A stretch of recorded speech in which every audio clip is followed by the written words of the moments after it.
Hello student, मैं Ajay Vishwakarma shine classes में आपका स्वागत करता हूं। हम लोग भौतिक विज्ञान की कक्षाएं प्रारंभ किए हैं। प्रतिदिन आपको वीडियो मिल रहे हैं और वीडियो का रिप्लाई भी अच्छा आ रहा है। आप लोगों को अच्छा लग रहा है, वीडियो पसंद आ रहा है। देखिए, भौतिक विज्ञान समझने की चीज़ है और परीक्षाओं में इसका कितना महत्वपूर्ण योगदान रहता है ये आप अच्छी तरह से और बेहतर तरीके से जानते हैं। अगर हमारे साथ आप कॉन्सेप्ट अपना क्लियर करते चलते हैं तो आप यकीनन भौतिक विज्ञान को बहुत अच्छे से समझ पाएंगे और प्रतियोगी परीक्षाओं के नज़रिए से आप अपने आप को मजबूत पाएंगे। तो हम अपने वीडियो को आगे बढ़ाते हुए चलते हैं। पिछली वीडियो में हम लोग ने देखा था कुछ दूरी, विस्थापन, इसके विषय में अंतर, चाल और वेग में क्या अंतर होता है, त्वरण और मंदन क्या होता है, संवेग और आवेग क्या होता है। तो संवेग के विषय में मैंने बता दिया था आप लोगों को। अगर आपने नहीं देखा है तो मेरा वो इससे पहले वाला वीडियो जा करके प्लेलिस्ट में देख सकते हैं, वहां से आप सारी बातें क्लियर कर लेंगे। हम लोग शुरू करते हैं आवेग।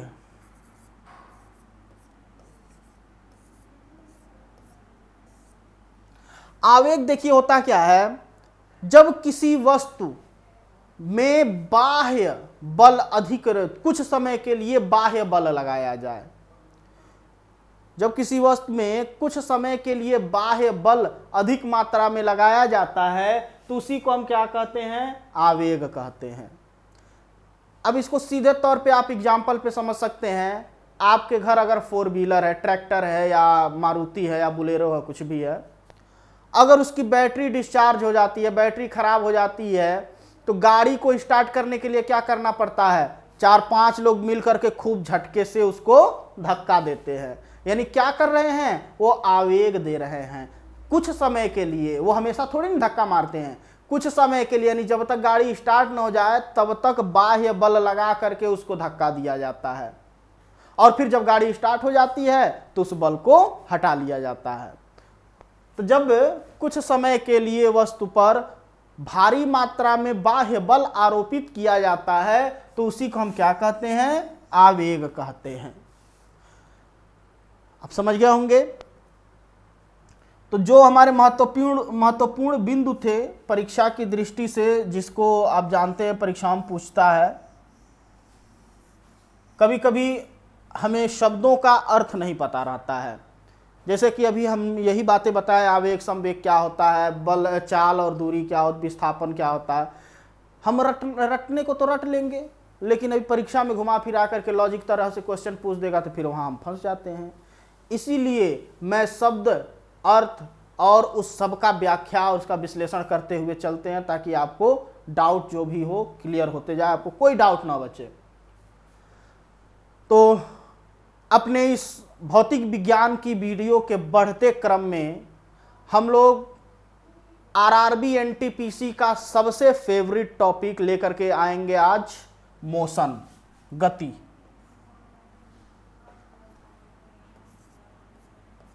आज से हमारी कक्षा में गति अर्थात मोशन प्रारंभ हो रहा है और आरआरबी एनटीपीसी का, रेलवे का ये फेवरेट टॉपिक है। जान लीजिए भौतिक विज्ञान से इससे गति से 2-3 क्वेश्चन तो पूछे ही, कभी कभी 5-5 क्वेश्चन पूछ दिए जाते हैं। तो इसको बहुत अच्छे से ध्यान से देखिए, समझिएगा और आगे बढ़िएगा। देखिए, ये तो वीडियो है आपके पास, अगर एक बार देखने में नहीं समझ आ रहा है आपको तो प्ले प्यूज करके आप फॉरवर्ड करके बैकवर्ड करके देख सकते हैं, कई बार देख सकते हैं। जितनी बार समझ में ना आए उतनी बार वीडियो को देखिए। अगर उससे भी आप नहीं समझ पा रहे हैं तो कमेंट कीजिए, कमेंट में मैं आपके आंसर दूंगा। तो आइए शुरू करते हैं। गति, मोशन। सबसे पहले गति क्या है ना? गति क्या है, ये आपसे क्वेश्चन अगर पूछ दिया जाए और ऑप्शन दे दिया गया, नहीं, क्वेश्चन लिखते हैं पहले।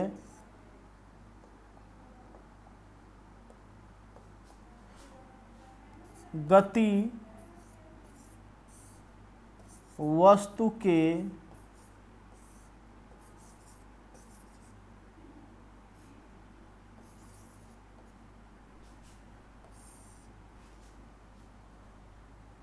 अब यहाँ खाली स्थान परिवर्तन स्थिति वस्तु के डैश में परिवर्तन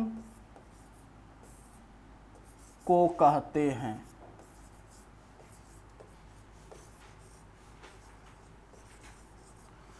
अब ये क्वेश्चन सपोज दैट पूछ दिया गया है आपसे और आपके सामने ऑप्शन रख दिए गए हैं। ऑप्शन नंबर ए है अवस्था, ऑप्शन नंबर बी है स्थिति, ऑप्शन नंबर सी है आकृति और ऑप्शन नंबर डी है आकार। आपसे पूछ दिया जाएगा, बताइए गति वस्तु के किसमें परिवर्तन को कहते हैं? अवस्था में परिवर्तन को कहते हैं कि स्थिति में परिवर्तन को, कि आकृति में परिवर्तन को, कि आकार में परिवर्तन को? तो देखिए ये लॉजिकल क्वेश्चन है, परिभाषा में ही हमको फंसा दिया। तो एक बात हमेशा ध्यान रखिएगा, गति वस्तु की स्थिति में परिवर्तन को कहते हैं। अवस्था क्या होती है? अवस्था देखिए ठोस द्रव गैस होती है। वस्तु पदार्थ की अवस्थाएं बताए थे शुरू में ही आपको, ठोस द्रव गैस मुख्यतः अवस्था। तो मान लीजिए कोई ठोस चीज है, ठोस चीज बर्फ ले लीजिए, बर्फ अगर पिघल करके द्रव बन गया तो उसकी अवस्था में परिवर्तन हुआ, क्या आप उसे गति कहेंगे? नहीं कहेंगे। अर्थात अवस्था में परिवर्तन को गति नहीं कहते हैं। आकृति और आकार ये दोनों भी नहीं होता। अब मान लीजिए ये हमारा पेन है, अब इसको तोड़ करके हम कोई और आकृति दे दें तो क्या उसे गति कहेंगे? नहीं कहेंगे।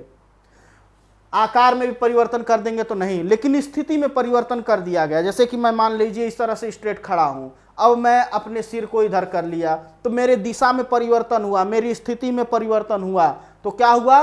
मोशन कहलाएगा, गति कहलाएगा। यानी अगर कोई वस्तु अपनी स्थिति में परिवर्तन कर देता है, एक जगह से दूसरे जगह चला जाता है, या नहीं भी जाए कोई ज़रूरी नहीं है, दूसरे जगह जाएगा ही, लेकिन स्थिति में परिवर्तन जहाँ भी होगा वहाँ क्या होगी? गति होगी। जैसे गर्मी का मौसम है तो हम फैन चला लेते हैं। अब फैन चल रहा है तो क्या वो फैन एक जगह से दूसरे जगह चला जा रहा है, एक कमरे में से दूसरे कमरे में जा रहा है? नहीं, फैन है अपनी जगह पर ही, लेकिन ज्यों हम उसको स्टार्ट किए हैं उसका फैन का पत्ती जो है घूमने लगा। तो घूम रहा है अर्थात लगातार अपनी स्थिति में परिवर्तन कर रहा है। स्थिति में परिवर्तन कर रहा है तो वहां पर क्या हो रही है? गति हो रही है। तो ये तो रही परिभाषा की बात कि गति किसे कहते हैं? वस्तु की स्थिति में परिवर्तन को।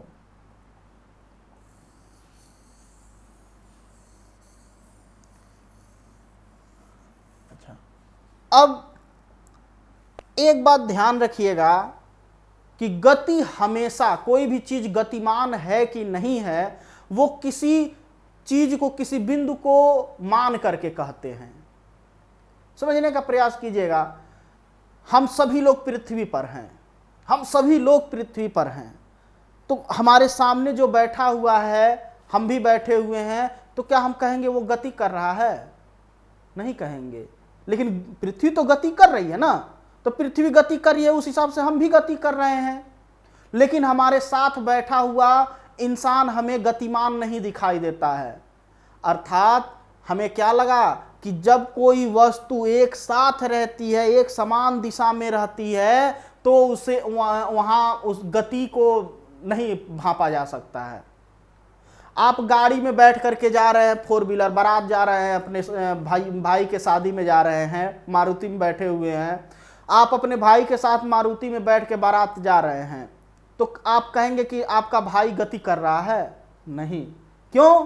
क्योंकि उसी मारुति, गतिमान मारुति में आप और आपका भाई दोनों एक साथ बैठे हैं। यानी अगर आप अपने भाई की तुलना करें तो आप अपने भाई की तुलना में क्या हैं? स्थिर हैं, गतिमान नहीं हैं। गतिमान कब कहेंगे? कि जब गाड़ी से बाहर कोई दूसरी गाड़ी जा रही है, तब आप कहेंगे अरे वो देखो वो गतिमान है। क्यों? क्योंकि उस गाड़ी की तुलना आप अपने गाड़ी से कर रहे हैं। तो हमेशा गतिमान अवस्था कब पहचानते हैं? किसी वस्तु को तुलना करके कि वस्तु इसके अपेक्षा गतिमान है। आप ट्रेन में जा रहे हैं, ट्रेन के बाहर, आप ट्रेन के अंदर बैठे हुए हैं गाड़ी में, ट्रेन में, और ट्रेन चल रहा है, और बाहर आपका दोस्त आपको ऐसे बाय कर रहा है, तो आपके दोस्त के तुलना से आप क्या हो रहे हैं? गति कर रहे हैं।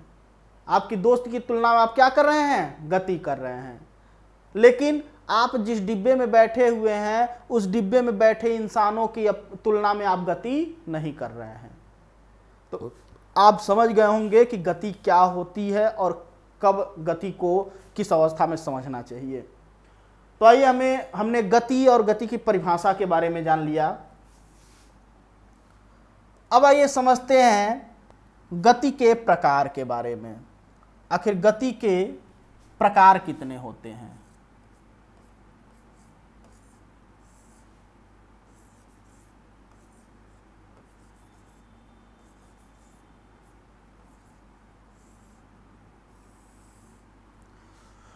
तो गति के जितने भी प्रकार हैं, चाहे वो घूर्णन गति हो, दोलन गति, रैखिक गति, उन सभी प्रकारों को 3 आधार पर विभाजित किया गया है।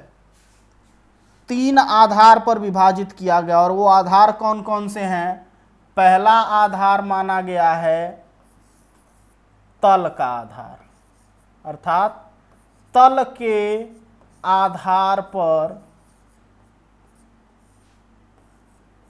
गति, तल के आधार पर गति के प्रकार। दूसरा आधार माना गया है पथ के आधार पर, पथ के आधार पर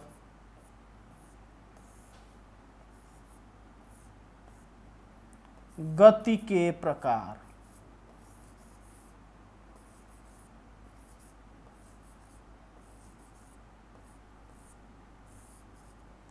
और तीसरा आधार माना गया है समयांतराल, यानी समय का अंतर। समयांतराल के आधार पर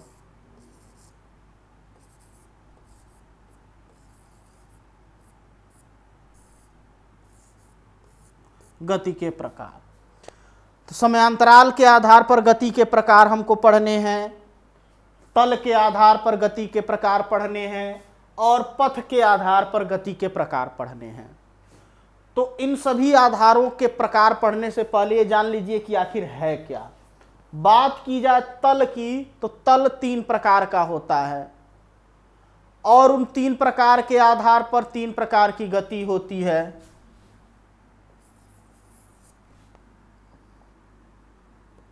जैसे पहला है एक विमीय गति, एक विमीय गति। दूसरा है द्विविमीय गति, और तीसरा है त्रिविमीय गति।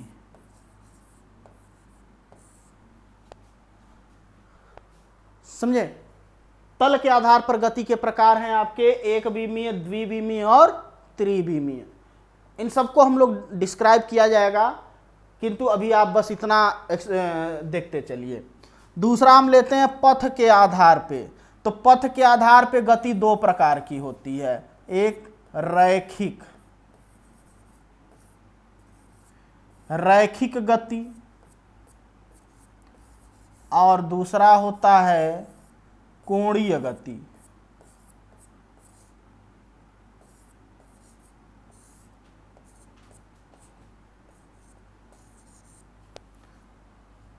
और समयांतराल के आधार पर बात की जाए तो इसमें भी 2 प्रकार के होते हैं, आवर्त गति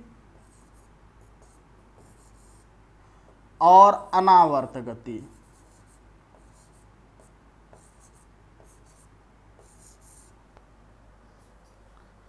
गति के इतने प्रकार आपको पढ़ने हैं। तो आइए पहले हम लोग ओवरव्यू ले लेते हैं, आखिर एक विमीय गति क्या है, द्विविमीय गति क्या है, त्रिविमीय गति क्या है। एक विमीय गति अर्थात जो केवल एक ही दिशा में स्वतंत्र अवस्था में, स्वतंत्र रूप में, मुक्त रूप में होती है, कोई बाह्य बल, कोई रुकावट, कोई उसमें हस्तक्षेप नहीं होता है, तो वो आपका एक विमीय गति हो जाता है। जैसे स्वतंत्र रूप से किसी बिंदु का गिरना, किसी पिंड का स्वतंत्र रूप में गिरना। अब मान लीजिए कोई भी चीज है, अगर स्वतंत्र रूप में उसको गिराई जा रही है तो बीच में वह अपना वेग या अपने स्पीड को कम या अधिक नहीं कर पाएगा, तब ऐसे कंडीशन में क्या होगा, एक विमीय गति होगी। इसी तरह से सिलाई मशीन की जो सुई होती है, सिलाई मशीन आप चलाते हो देखे होंगे, तो वो सुई क्या होती है, एक ही पॉइंट पर गिरती है, एक ही पॉइंट पर ऊपर नीचे होती है।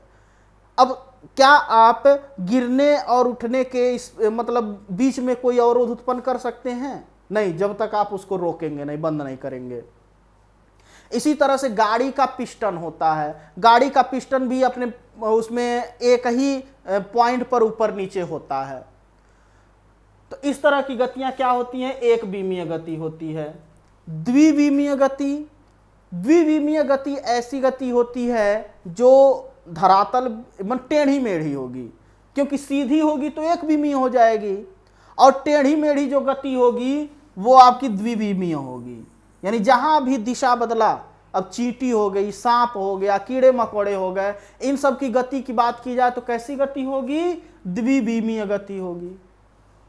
इसी तरह से अगर धनुष से तीर चलाया जाता है, तो धनुष से जब तीर निकलता है तो वो सीधा जा करके फिर नीचे गिर जाता है। तो इस परिस्थिति में भी आपकी क्या हो रही है, द्विविमीय गति हो रही है। तो समझ गए होंगे, टेढ़ी मेढ़ी गति होगी तो द्विविमीय। देखिए यहां पर भी टेढ़ा हो रहा ना, आखिर दिशा नीचे की तरफ बदल जा रही है। आईपीएल का सीजन चल रहा है, बहुत सारे क्रिकेटर हिट मार रहे हैं, सिक्स मार रहे हैं, तो जब बॉल को मारा जाता है तो बॉल जा करके बाउंड्री पार गिरती है, यानी एंगल बदल रहा है, वहां भी आपका क्या होगा, द्विविमीय गति होगी। अंतिम आता है त्रिविमीय गति।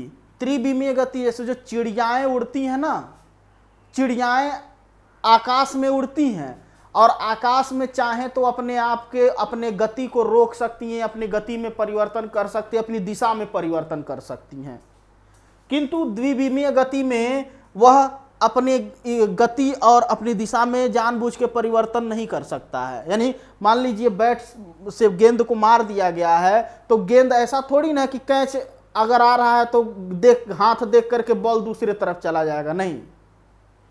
लेकिन त्रिविमीय गति में अगर कोई मक्खियां उड़ रही हैं तो मक्खियों को जब हम मारने जाते हैं तो वो इधर उधर उड़ जाती है, अपनी दिशा अपनी गति को परिवर्तित कर सकती हैं, तो वो त्रिविमीय गति हो जाता है। इस तरह से आपके तल के आधार पर गति के प्रकार हो गए। इसको अब मैंने एक्सप्लेन कर दिया है और एग्जाम्पल भी आपको बताया है। एग्जाम्पल एक विमीय गति का क्या लिखेंगे आप, सुई का, यानी सिलाई मशीन के सुई का चलना, पिस्टन का चलना और मुक्त अवस्था में किसी पिंड का गिरना, ये एक विमीय गति के उदाहरण हैं। द्विविमीय गति टेढ़ी मेढ़ी जो चाल होती है, अर्थात कीड़े मकोड़ों का चलना, धनुष से तीर का चलना, क्रिकेटर या फुटबॉलर द्वारा बाल को मारना या बंदूक से गोली चलाना, ये सब गति क्या होती है, द्विविमीय गति होती हैं। त्रिविमीय गति जो उड़ने वाले कीड़े मकोड़े हैं उनकी गति, पंछियों की गति, हवाई जहाज या हेलीकॉप्टर की गति, ये सब आपके क्या होते हैं, त्रिविमीय गति के प्रकार होते हैं। अब आ जाते हैं पथ के आधार पे। पथ मतलब होता है रास्ता। सीधी सीधी बात है, अगर रैखिक आप कब कहेंगे, रैखिक गति कब कहेंगे, जब कोई चीज एकदम सीधे चल रही है। जब कोई चीज एकदम सीधे चल रही है तो आपका क्या होगा, रैखिक गति होगा। और जब कोई वस्तु टेढ़े मेढ़े रास्ते में चल रही है तब वो क्या होगा, कोणीय गति होगा। कोणीय गति में आप 2-3 गतियां पढ़ सकते हैं, जैसे वृत्तीय गति, घूर्णन गति, दोलन गति, ये सब आपके कोणीय गति के उदाहरण में आ जाएंगे। अब आ जाइए जानते हैं समयांतराल के आधार पे। समयांतराल अर्थात समय का अंतर, अर्थात समय के अनुसार जब गति में परिवर्तन होता है या कोई ऐसी गति जो एक निश्चित समय पर होती है वो आवर्त कहलाती है। आवर्त गति ऐसी गति या वस्तु की ऐसी गति जो एक निश्चित समय में संपन्न हो जाती है, आवर्त गति कहलाती है। जैसे पृथ्वी का घूमना, अब पृथ्वी अपनी गति कर रही है, वो निश्चित 24 घंटे में अपना एक घूर्णन पूरा कर लेगी, अर्थात उसका समय निश्चित है, तब वो क्या कहलाएगा, आपका आवर्त गति कहलाएगा।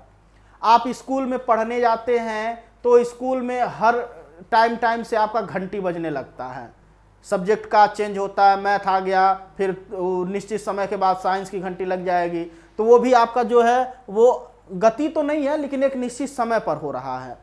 तो ऐसी गति जो एक निश्चित समय पर होती है आवर्त गति कहलाती है, और ऐसी गति जो जिसका समय निश्चित नहीं होता है वो अनावर्त गति कहलाता है।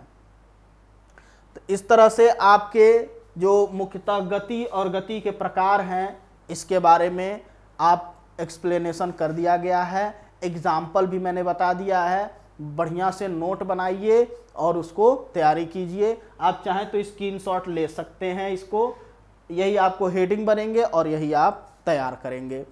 इससे आपको बहुत सारी बातें क्लियर होंगी और गति से रिलेटेड जो भी लॉजिकल क्वेश्चन बनते हैं ना वो सारे सॉल्व हो जाएंगे आपसे।